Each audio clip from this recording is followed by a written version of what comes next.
함께 고통받고 함께 영광을 받는 지체라는 제목으로 은혜를 나누겠습니다. 오늘 말씀은 우리가 교회에 대해서 에클레시아라고 하는 교회가 어떠한 건지를 알고 이해하는 그러한 배경하에서 이 말씀을 들으면 너무나 은혜가 됩니다. 교회는 그리스도의 몸이고 교회의 머리는 예수님이십니다.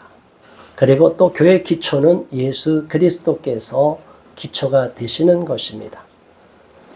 그럼에도 불구하고 예수 그리스도 외에 다른 것을 기초로 세우고 다른 것을 교회의 머리로 세울 때 문제가 되고 우리 하나님이 기뻐하지 않습니다. 특별히 오늘날 보면 점점 마지막 때를 갈수록 성경에 예언이 되어 있듯이 마지막 때에는 사랑이 식는다고 했어요. 사랑이 식는다는 것은 사랑과의 관계 속에서 하나님에 대한 사랑도 식고 사랑과의 관계 속에서도 사랑이 식어가는 것을 봅니다. 부모와 자식들이 옛날같이 사랑하지 않습니다. 또 형제들도 예전같이 사랑하지 않습니다. 일가 친척들도 마찬가지고 한 동네에 살아도 이웃들 간에 왕래도 없고 사랑도 쉽게 이루어지지 않습니다. 그렇다면 세상과 구별되어서 하나님이 택정하여 부르신 자녀들이 모인 예수 그리스도의 피로 한 형제가 된 우리 그리스도인들은 어떻게 살아가고 있습니까? 오늘날 교회는 너무나 삭막해지고 너무나 이기적으로 자기만 생각하고 자기만 복을 받는 것이 전부예요. 이게 안타까운 현실이에요. 교회도 복을 먼저 받은 교회가 그 복을 누리고 혼자서만 누리라고 하지 않았는데 다 혼자만 누리려고 해요. 한 가정에 큰 복을 받아서 부자가 됐다고 생각해 보세요. 그럼 부모가 자식들에게 유산을 남겨주는데 형제들끼리는 부모가 주는 유산을 만족하면 되는데 그것도 유산을 갖고 남은 형제들이 싸움이 일어납니다. 서로 누가 먼저 부모로부터 더 많은 지분을 받았느냐에 따라서 다른 형제들이 시기를 하고 원망을 하고 그로 인해서 살인사건까지 일어나는 경우가 있어요. 너무나 안타까운 거죠. 또 어려운 가정에서 자수성가에서 입지전적 인물이 예전에는 가난한 집안에서는 한 사람만 성공하고 공부시키라고 그래서 다른 형제들은 다 희생하고 한 사람을 열심히 뒷바라지해서 공부를 하게 했어요. 그런데 막상 잘 되고 나니까 이 가난한 형제들이 귀찮으니까 다 의절하고 살아가는 경우가 있어요. 이것은 진정한 사랑이 아니고 형제가 아닐 것입니다. 먼저 부자가 되고 먼저 잘 먹고 잘 살게 된 형제가 있다면 그게 장남이든 장녀든 자남이든 서로 형제끼리 형제의 사랑을 나누고 자매들끼리도 서로 사랑을 나눠야 되는 것이 정상적인 가족이고 칭찬받는 가족이 될 것입니다. 만약 그렇게 살아가는 형제 자매가 있다면 다른 집안 사람들이 제3자가 볼 때 부러워하고 칭찬을 하게 돼요. 형제들끼리 우애가 좋고 서로 나누고 잘 사는 형제가 못 사는 형제들 돌보고 있을 때 그것을 비난하고 손가락질하는 사람들은 아무도 없어요. 오히려 부러워하고 칭찬을 합니다. 그러면 교회는 어떨까요? 많은 목사님들도 마찬가지. 신학생 때부터 목회의 사명을 받고 시작을 하죠. 하나님만 바라보고 하나님께 영광을 돌리고 어디든지 보내주시든지 제가 보내준 자리에서 충성을 다하겠습니다. 그게 낯설고 물선 해외로 가서 오지로 가서 선교사로 갈 수도 있고 저 계속 인구가 줄어드는 농어촌으로 갈 수도 있고 아무도 보이지 않는 가난한 사람들이 모여있는 동네로 갈 수도 있어요. 그러다 보면 그 사역에 따라 교회는 아무리 목회자가 기도하고 열심을 내도 성장하는 데는 한계가 있어요. 그리고 도시가 발달하고 신도시가 생기고 나며 지금 대형교회로 모이는 곳들은 대부분 수평이동으로 돼서 새로운 도시가 건설돼서 몰려갖고 부흥하는 교회들이 굉장히 많아요. 그러면 부흥하는 교회, 큰 교회는 작은 교회를 또 사랑으로 섬기고 선교사님들을 섬겨야 되는데 우리 교회가 파송하지 않은 선교사님들은 아예 관심도 없고 우리 교회와 상관이 없는 교회는 아예 외면하는 경우가 많아요. 자, 이런 것을 볼 때 우리가 하나님 앞에 안타까운 마음이 들고 또 하나님이 보시기에도 안타까운 마음을 갖고 계실 거라고 봅니다. 진정으로 이 시대에 필요한 것은 교회가 숫자가 적어서가 아닙니다. 성도가 모자라서도 아니에요. 우리는 민족 복음화위에서 더 많은 영혼들이 아직 복음화율이 낮아요. 사실은. 오히려 호남 지역이 기독교인 숫자가 훨씬 비율이 높아요. 경상도 지역은 오히려 기독교인 숫자가 작아요. 자, 이런 시대에 우리가 어떤 마음을 먹어야 되겠습니까?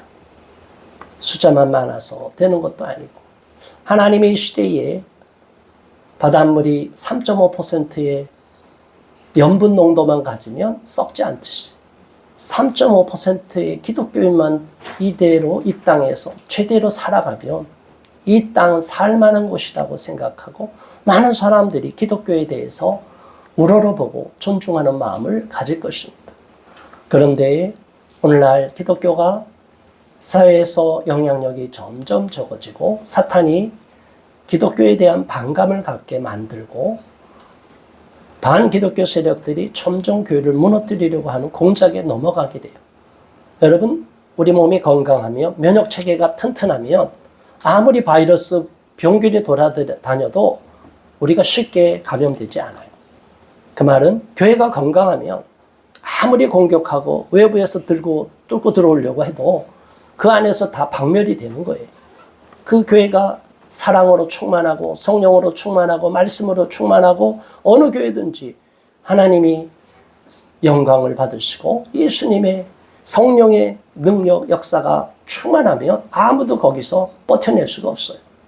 그런데 점점 교회가 세속화되다 보니까 인간의 모습들이 많이 나타나기 시작하고 사람들 앞에 사람끼리 자랑하는 그리고 누가 먼저 복을 많이 받았느냐 그것이 단순한 물질의 복에만 국한시켜서 세상의 성공에만 취해서 정말 하나님이 기뻐하는 인격으로 하나님의 사람으로 성숙해지는 그것을 존귀 여기지 않고 무조건 탐욕스러워서 부자만 되면 부러워하고 칭찬하는 시대를 살아가고 있어요. 여러분, 사업을 해도 부자 되기가 쉽지가 않아요. 무슨 얘기냐면 돈을 많이 벌어도 하나님이 주신 말씀대로 11조하고 세금을 철저히 내고 다 이웃에게 나눠주면서 가면 R&D 예산을 뽑아서 별도로 둔다 하더라도 우리가 갖고 있는 지분을 욕심을 갖고 자기 것으로 움키려고 하지 않으면 그렇게 큰 부자가 되는 것은 쉬운 게 아니에요. 그리고 불의와 불법을 요구할 때 타협하지 않고 불법적인 방법으로 사업을 하지 않는다는 건 참 어려운 거예요. 자, 이런 시대에 우리는 이유 불문하고 무조건 사업하면 성공하고 무조건 부자만 되고 세상에서 부러워하는 자리에 그게 사탄의 도구가 되는지도 모르는 자리에 가서 악을 행하는데 앞잡이가 노릇되고 있는 나라를 팔아먹는 매국노 짓을 하고 있는데도 그게 축복받은 거라고 이야기할 수 있겠습니까? 우리나라 귀한 산업체에 회사에 근무하다가 외국 자본에 유혹을 받아서 고급 기술을 빼내가고 그리하여 엄청난 연봉을 준다는 유혹을 받고 우리 자기가 그동안 잘 다녔던 회사를 망하게 만들고 우리나라 귀한 전략산업을 망가뜨리고 자기 혼자 잘 먹고 잘 살면 그게 복인 거예요. 만일 그런 일을 크리스찬들이 하고 있다면 하나님 앞에 저주받고 심판받을 짓이 아니겠습니까? 우리는 하나님 앞에 어떠한 모습으로 서야 될지를 잘 생각을 해야 될 것입니다. 오늘 특별히 고린도서 전서에 보면 고린도 교회가 보통 항구 도시는 떠돌이들이 많이 있다 보니까 어느 시대, 어느 나라든지 항구 도시에는 도덕이 문란하고 윤리가 문란해요. 그리고 외국 문물이 왔다 갔다 하다 보니까 그곳에 온갖 범죄들이 들끓게 되고 그곳의 치안 문제도 안 좋은 상황입니다. 이 고린도 교회도 당시에 하나님의 은혜를 충만히 받고 성령의 역사가 굉장히 많이 일어났어요. 성령의 은사도 많이 받았어요. 고린도 성도들이 은혜 많이 받았다고 나타나요. 그런데 그곳에도 죄가 넘쳐나고 있어요. 아이러니예요. 은혜가 넘쳐나는 곳에 죄도 같이 자라는 거예요. 알곡과 가라지가 같이 자라는 거예요. 그것을 우리가 유념해야 되는 거예요. 이 고린도 교회 성도들은 그러한 잘못을 다 지적을 받고 바울이 깨우쳐 줄 때 그래도 들었어요. 말을 들었어요. 그런데 오늘날 기독교인들, 우리 크리스찬들은 말을 잘 안 듣습니다. 또 어떤 경우는 목회자들이 존경받는 일을 하지 못하고 손가락질 받는 일을 하게 되는 경우가 있어요. 이러면 하나님의 말씀을 대언하는 대언자로서의 영향력이 떨어지게 됩니다. 점점 힘이 없어지는 걸 느껴요. 힘이 있다는 걸 어떻게 느끼냐면 본인이 많은 사람 앞에 서 있다는 것으로 힘을 느끼는 것은 착각이에요. 그 사람의 눈빛과 그 사람이 나를 대하는 태도와 말씀으로 변화되어가는 과정 하나하나가 여전히 동일한 효력을 갖고 있다면 그 사람은 계속 은혜 가운데 있는 거고 영향력을 갖고 있는 거예요. 그러나 사람은 그대로인데 사람들이 목사님 설교와 상관없이 멋대로 살아가고 교회 와서 싸움이 일어나고 분쟁이 일어나고 시기가 가득하고 오히려 누가 더 담임 목사님의 총애를 받느냐에 따라서 파벌이 생기고 교회가 이렇게 세속화되는 인간의 모임으로 바뀌면 결국은 교회는 덩치만 커졌지 속은 부패가는 거예요. 저와 여러분들은 우주적 교회를 생각해야 됩니다.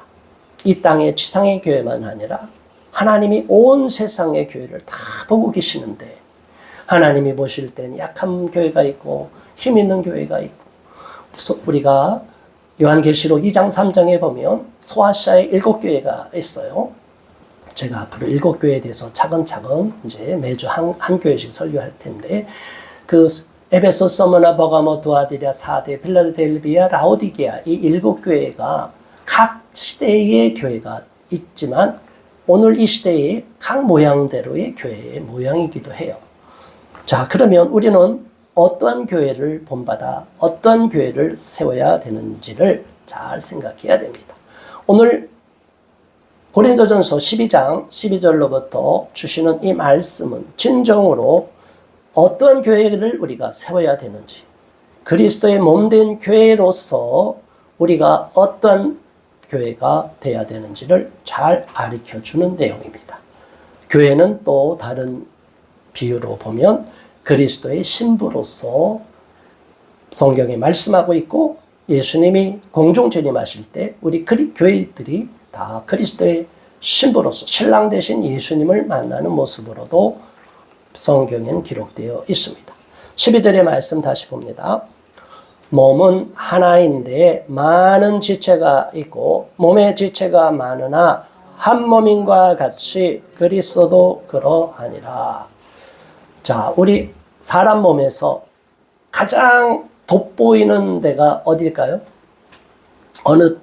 우리 몸의 지체 중에서 가장 사람들한테 부러움의 대상이 되는 곳이 어디예요? 얼굴이에요. 얼굴 중에서 또 어딜까요? 어느 사람은 눈이 예쁘다, 코가 예쁘다, 입술이 예쁘다, 뭐 이렇게 다 이야기를 해요. 어딜 것 같아요? 피부가 예쁘다, 피부가 좋다. 자, 이 사람들마다 다 얼굴에 돋보이게 되고 얼굴에 나는 얼굴이 되고 싶어. 나는 우리 교회 눈이야. 나는 우리 교회 입이야. 우리 교회를 다 대변해. 어느 사람은 나는 우리 교회 코야. 클레오파트라의 코야. 뭐 이렇게. 자, 여러분 각 사람들은 칭찬받는 데가 있어요. 그런데 우리 몸의 지체는 굳은 일을 막 해야 되는 손이 있고 힘든 일을 해야 되는 다리가 있고 또 우리 몸의 배설기관으로서 기능을 해야 되는 곳이 있어요. 거기 냄새가 나는 곳이. 나는 거기 싫어.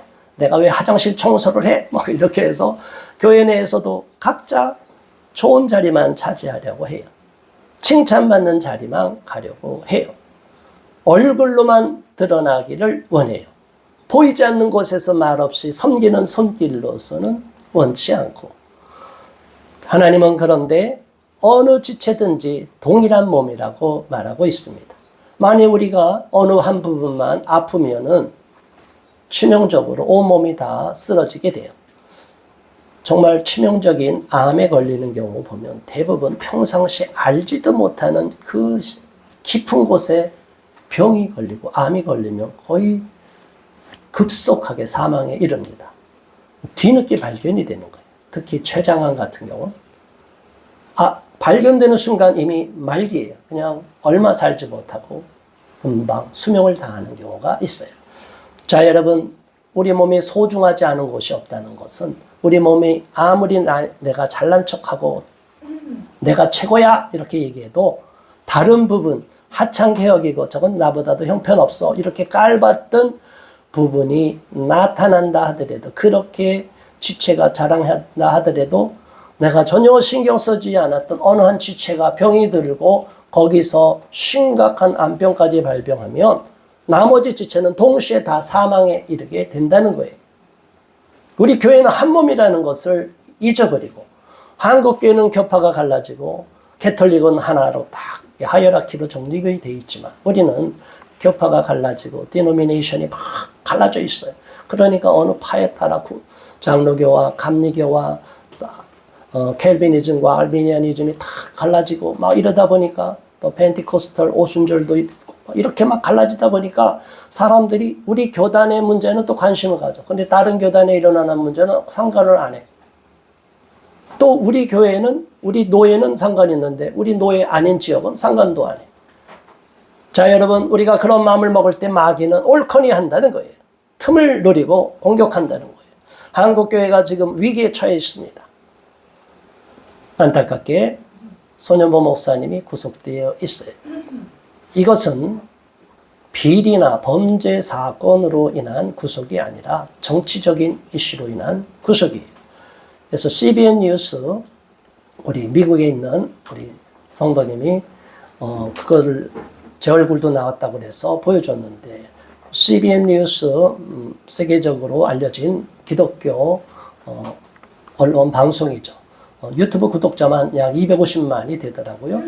거기에 이번에 손현보 목사님의 구속은 표적 체포다. 그리고 아직까지 돌아오지 못하고 있다. 경찰 출두 이후로 아직 돌아오지 못하고 있죠. 구속되어 있으니까. 자, 이 내용을 갖고 기독교 방송에서 보도를 했어요. 이것은 외국에서는 이 문제를 인권의 문제로도 보고 있다는 거예요. 기독교 탄압으로도 보고 있다는 거예요. 그런데 우리들은 CBS 같은 경우는 오히려 저쪽 편을 들고 있어요. 기독교 좌파들이 많아요. 국민일보 태동되기 전에도 제가 헌금도 한 적이 있는데, 국민일보는 완전히 반기독교 신문으로 전락이 돼버렸어요. 이런 이제 미션면 자체도 차별금지법에 대한 부분까지도 쉽게 잘 안 쓰려고 해요. 이런 시대가 변질이 되고 썩어가고 있는데 우리가 방심하는 사이, 관리를 못하는 사이 완전히 사탄이 들어와서 가라지로 덮어버린 거예요. 이런 현실을 바라보고 우리가 통분히 여기고 안타까워 여기고 갱신을 해야 됩니다. 한 목회자가 감옥에 갔다는 것은 우리 지체가 지금 감옥에 갔다고 생각해야 되는 거예요. 그분에 대해 내가 좋아하는 마음이 있고 별로 호감이 없다 하더라도 이거는 우리 한국교회가 핍박을 받는 것이고, 이 부분에 대해서 나치 치하의 마르틴 니멜러라는 독일 루터교회 목사님이 시를 쓴 게 있어요. They came first 이렇게 있죠. 그거를 제목으로만 뽑으면 When they came, first they came 이렇게 처음 올 때, 나치가 처음 쳐들어왔을 때 이렇게 의역되기도 해요. 자, 여러분, 그 시의 내용, 미국의 홀로코스트 기념관에도 그 비석으로 새겨져 있는 내용입니다. 그들이 쳐들어와서 공산당원을 잡아갈 때 나는 말하지 않았다. 침묵했다. 나는 공산당원이 아니니까. 두 번째, 그들이 유대인을 잡아갈 때 나는 침묵했다. 나는 유대인이 아니기 때문에. 또다시 그들이 노동조합원을 잡아갈 때 나는 또한 말하지 않았다. 침묵했다. 왜? 나는 노동조합원이 아니니까. 그들이 캐톨릭 교인을 잡아갈 때 또 역시 나는 침묵했다. 나는 개신교인이기 때문에. 그리고 그들이 나를 잡으러 올 때 아무도 나를 위해서 말해줄 사람이 남아있지 않았다. 자, 여러분. 이분이 그 전체주의라는 것의 위험성을 말하고 있는 거예요. 전체주의는 파시즘, 나치즘만 있는 것이 아니라 커뮤니즘, 공산주의도 전체주의고 지금 이 그 말하는 이 전체주의로 가고 있는 모든 것은 지금 PC주의도 전체주의로 이행하려고 하는 거예요. 자기들의 가이드라인 설정해놓고 거기에 위반되는 건 다 처벌하겠다는 거죠. 자, 이런 무서운 시대로 가고 있고 정권이 자기에게 민주국가로서 당연히 표현의 자유가 있고 비판할 수 있는데 그리고 특히 종교의 자유가 보장되어 있는데 과거에 역대 정부에서는 교회 종교시설에 함부로 시위하고 불법을 행해서 체포하려고 하는 사람이 피신하면 명동성당이든 조계사든 불교 시설이든 어디든지 쳐들어가지 않았어요. 교회도 마찬가지. 근데 지금은 마구잡이로 압수수색을 하고 체포를 하고 경미한 선거사범에 대해서까지 구속영장을 발부했습니다.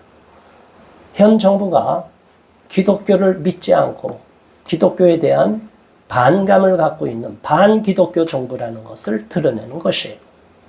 그런데도 아직도 깨어있지 못한 분들이 많아요.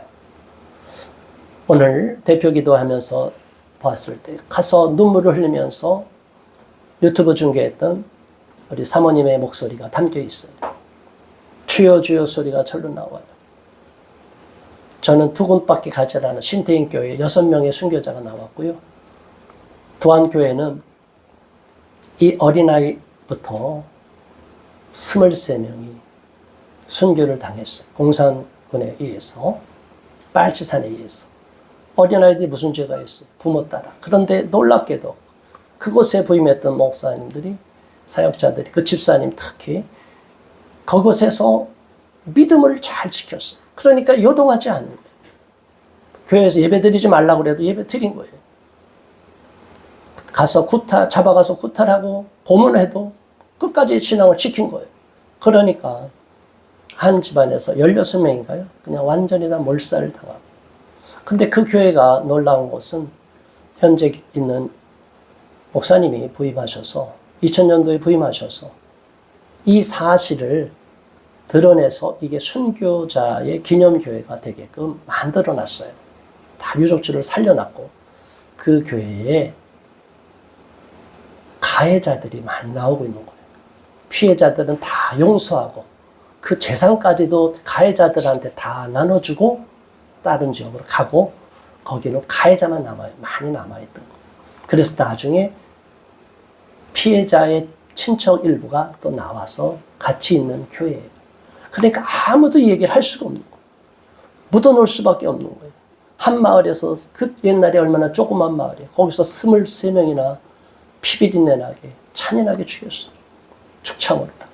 그런데 이게 얼마나 끔찍한 일이에요. 그런 호남 지역을 돌면서 느끼는 것은 호남에 있는 목회자들이, 성도들이 공산당에 대해서는 반대하는 건 분명해요. 그런데 공산화돼 가고 있고 불의와 불법을 저지르고 있는 잘못된 정권이, 정치 지도자가 나타나도 거기에 대해서 아무런 비판의식이 없고 오히려 그분이 훌륭한 정치인이라고 칭송을 하고 있어요.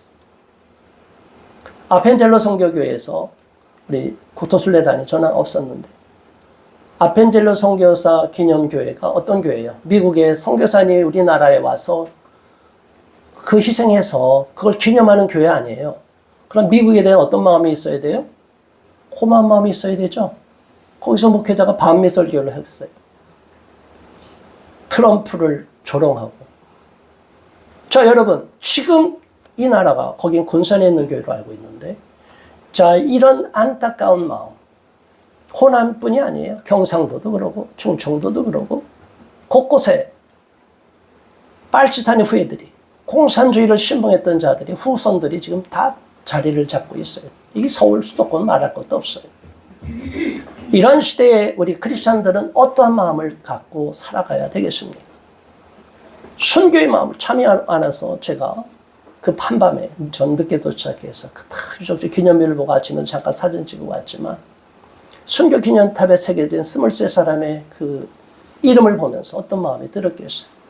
저 이름에 나도 포함이 될 수 있는데, 어떤 박해 시대가 오면 나도 저런 자리에 설 수 있는데, 저와 여러분들은 정말 예수님을 위해서 죽을 각오가 되어 있습니까?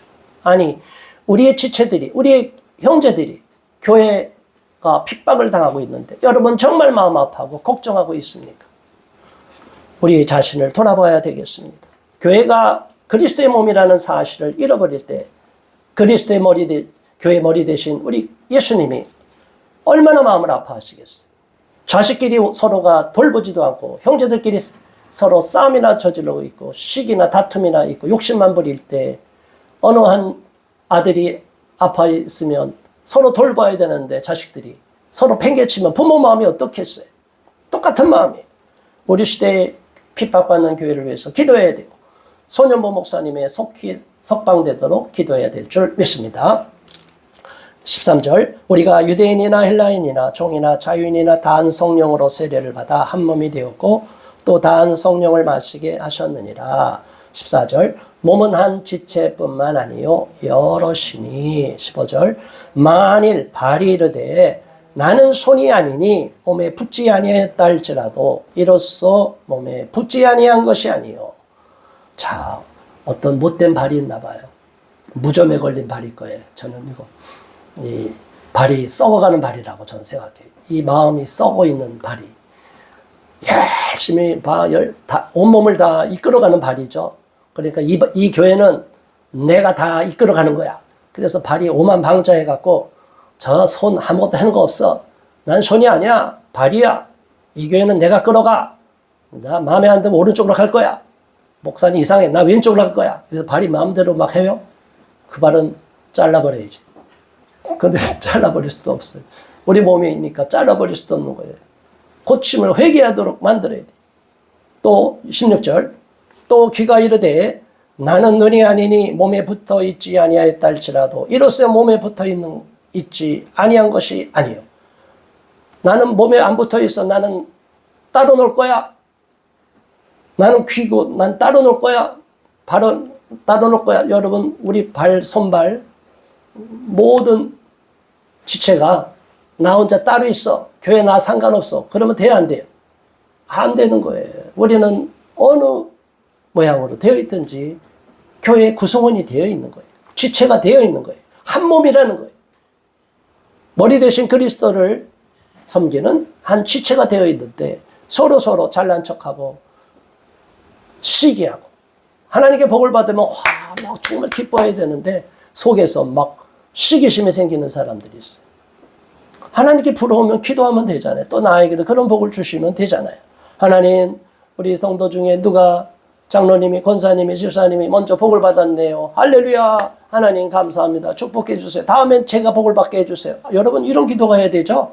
그런데 교회에도 그렇지 않다는 거예요. 왜냐?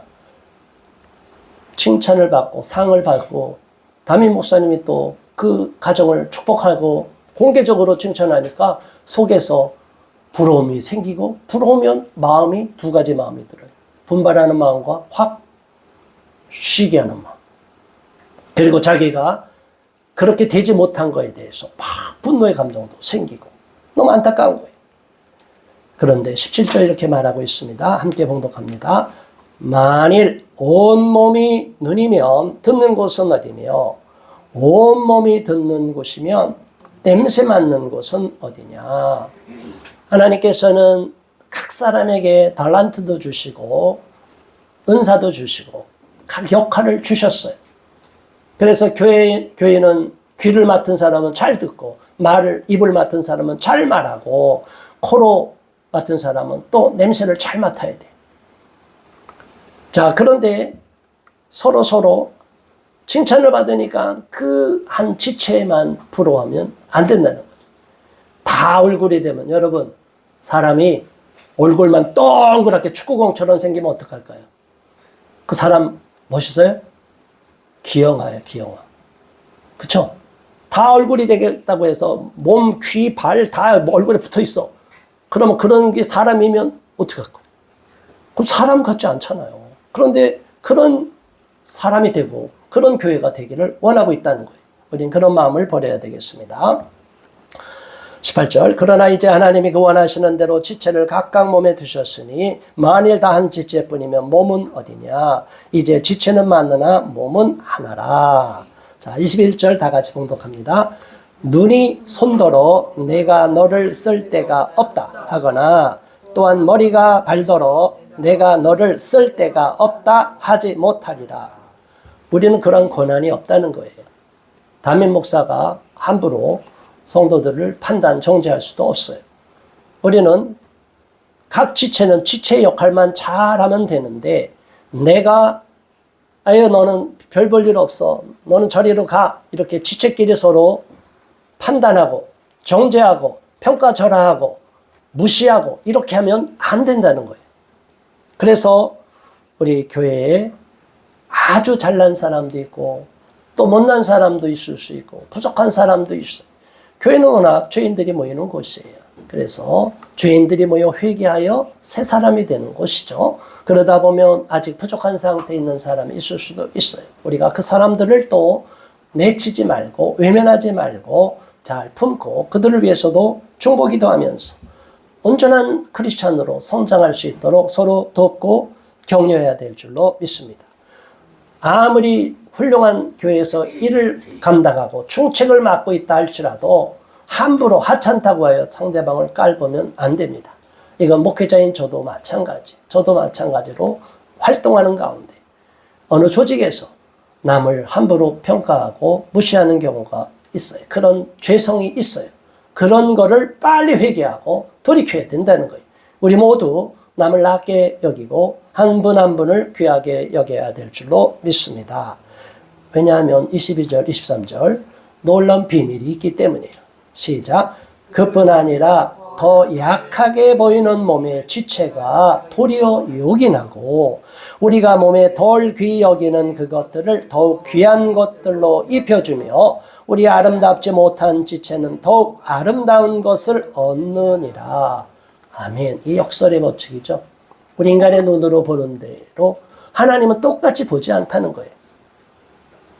이사야서 55장 우리가 8절 9절에 나오죠. 하나님의 길은 사람의 길과 달라서 하늘이 땅에서 높음 같이 하나님의 생각은 사람의 생각보다 높고 하나님의 길은 사람의 길보다 높으니라.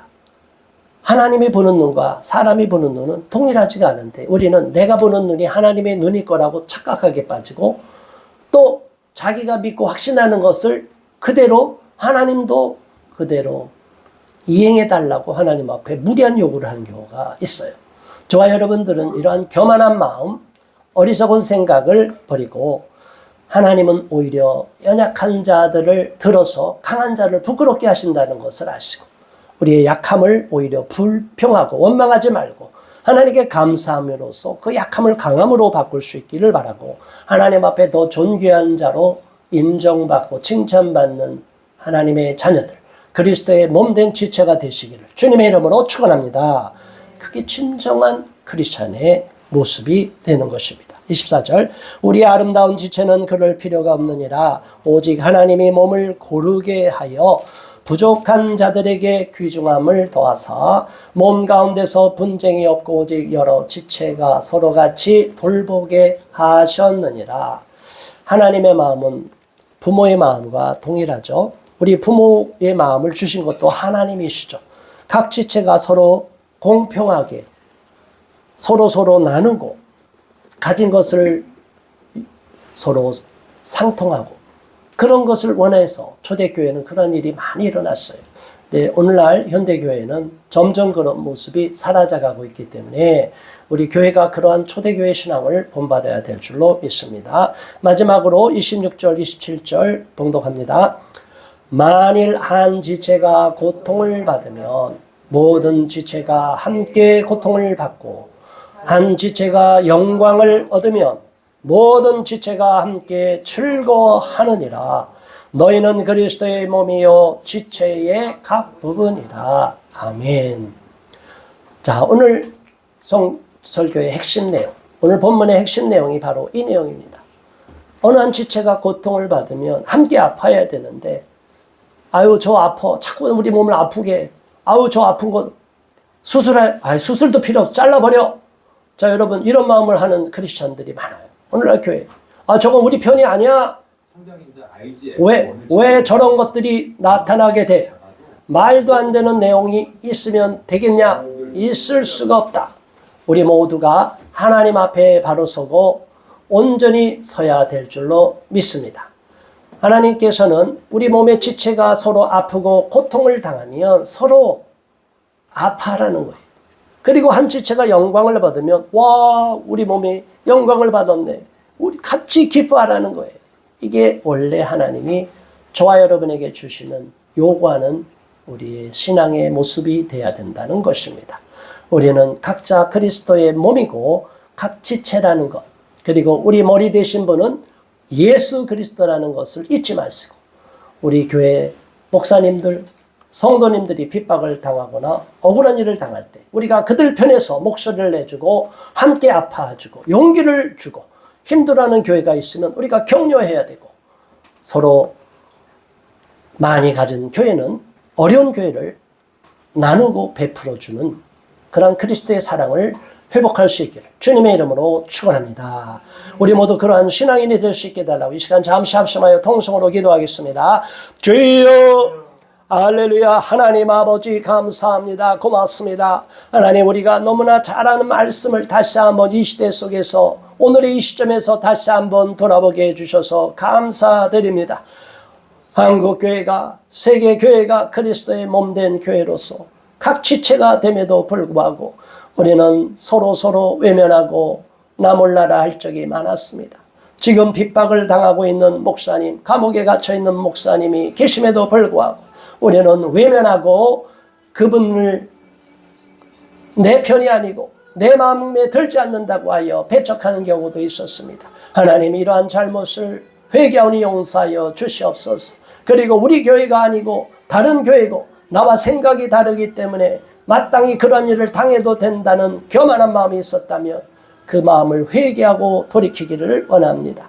우리 모두가 서로 연약한 부분을 감싸고 기도하고 중보기도하고 그들의 어려움을 함께 동참하며 함께 십자가를 나눠줄 수 있는 마음을 가질 수 있도록, 우리 하나님이 원하는 그리스도의 사랑을 회복할 수 있도록, 아름다운 사랑의 공동체가 될 수 있도록 한국교회를 다시 한번 새롭게 갱신시켜 주시옵소서. 내가 또한 그러한 크리스찬이 될 수 있도록 인도하여 주시옵소서. 예수 그리스도 이름으로 간절히 기도드리옵나이다. 아멘.